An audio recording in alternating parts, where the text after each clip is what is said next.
നമസ്കാരം, എല്ലാവർക്കും പുതിയ വീഡിയോയിലേക്ക് സ്വാഗതം. Janaki versus state of Kerala അല്ല, V Janaki versus state of Kerala ആണ്. അതായത് ജാനകിക്ക് ഒരു ഇൻഷ്യൽ വേണം, കൊടുത്തു. വി ജാനകി ആയിക്കോട്ടെ, ഒരു വിരോധവും ഇല്ല. ഈ സിനിമ തിയേറ്ററിൽ ഇറങ്ങാൻ പറ്റാത്തതിൻ്റെ പ്രധാന കാരണം ജാനകി എന്ന പേര് പ്രശ്നം സീതയുടെ അപരനാമമാണ്, അത് ഉപയോഗിക്കാൻ പറ്റില്ല എന്നുള്ളതായിരുന്നു. മാത്രമല്ല, കോടതിയിൽ വളരെ പ്രസക്തമായൊരു കാര്യം കൂടി പറഞ്ഞു. ഇങ്ങനെ ഒരു കാര്യം നമ്മളാരും ശ്രദ്ധിച്ചിട്ടില്ല എന്നുള്ളതാണ്.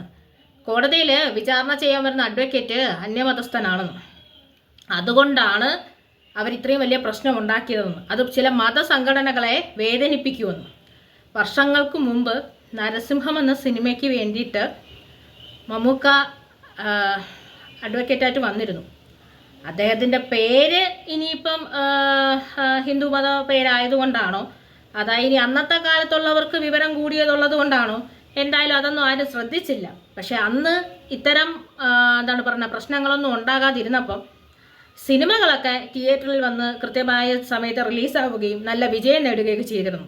എടുത്തു പറയാനാണെങ്കിൽ ഒരുപാട് അഡ്വക്കേറ്റ് ഇതുപോലെ വിചാരണ ചെയ്തവരുടെ അവരുടെ പേഴ്സണൽ ലൈഫിലും പ്രൊഫഷണൽ ലൈഫിലും ഒക്കെ നോക്കിക്കഴിഞ്ഞാൽ ഒരുപാടുകളുടെ പേര് മാറ്റവും വ്യത്യാസവും നമുക്ക് കണ്ടുപിടിക്കേണ്ടി വരും. ഒരു സിനിമ തിയേറ്ററുകളിലേക്ക് ഇറങ്ങരുത് എന്നതിൻ്റെ പേരിൽ എന്തൊക്കെ ചെയ്യാൻ കഴിയുമോ അതൊക്കെ ഈ സിനിമയുടെ പേരിൽ ചെയ്തു കഴിഞ്ഞു. സിനിമയുടെ തന്നെ ഒരു കോറായ അതിൻ്റെ കണ്ടന്റും ഇവർ വെളിപ്പെടുത്തി കഴിഞ്ഞു. ഇങ്ങനെയൊക്കെ ആണെങ്കിലല്ലേ ആ സിനിമയ്ക്ക് ഈ സംവിധായകൻ അല്ലെങ്കിൽ എഴുത്തുകാരൻ കണ്ട ആ ഒരു സീക്രസി, ഒരു കോർ എലമെൻറ്റ് അത് പുറത്താക്കി കഴിഞ്ഞാലേ അതിനുള്ള താല്പര്യം പ്രേക്ഷകർക്ക് നഷ്ടപ്പെടുകയുള്ളൂ. അതിനുള്ളതെല്ലാം ചെയ്തു കഴിഞ്ഞു. എന്തായാലും മയപ്പെടാൻ തീരുമാനിച്ചു.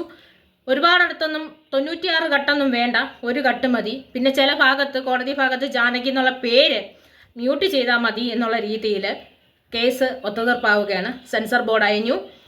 സിനിമ ഇറക്കുക എന്നുള്ളത് ഇവരുടെ ഏറ്റവും വലിയ ആവശ്യമായതുകൊണ്ട് തന്നെ ജാനകിക്ക് ഒരു ഇൻഷ്യൽ ഇട്ട് കൊടുത്ത്, വി ജാനകി ഇൻഷ്യൽ കൊടുത്ത് ജാനകി തിയേറ്ററിൽ കൊണ്ടുവരുന്നു. പിന്നെ ഒരു ഭാഗത്ത് മ്യൂട്ട് ചെയ്യാൻ സമ്മതിക്കുന്നുണ്ട്. ഇനി ഈ സിനിമ കണ്ടതിന് ശേഷം ഏത് മതവിഭാഗത്തിനാണ് ഇത്ര കണ്ട് വേദനിപ്പിക്കുന്നതെന്ന് നമുക്ക് മനസ്സിലാക്കാം. ഉദ്ദേശിക്കുന്നത് ഹിന്ദു മതവിഭാഗത്തെ ആണെങ്കിൽ അങ്ങനെ ഒരു വേദന ഉണ്ടാകുന്ന മതവിഭാഗമല്ല. അങ്ങനെ ഒരു വികാരമുള്ളതായിട്ട് എനിക്കിതുവരെയും തോന്നിയിട്ടുമില്ല.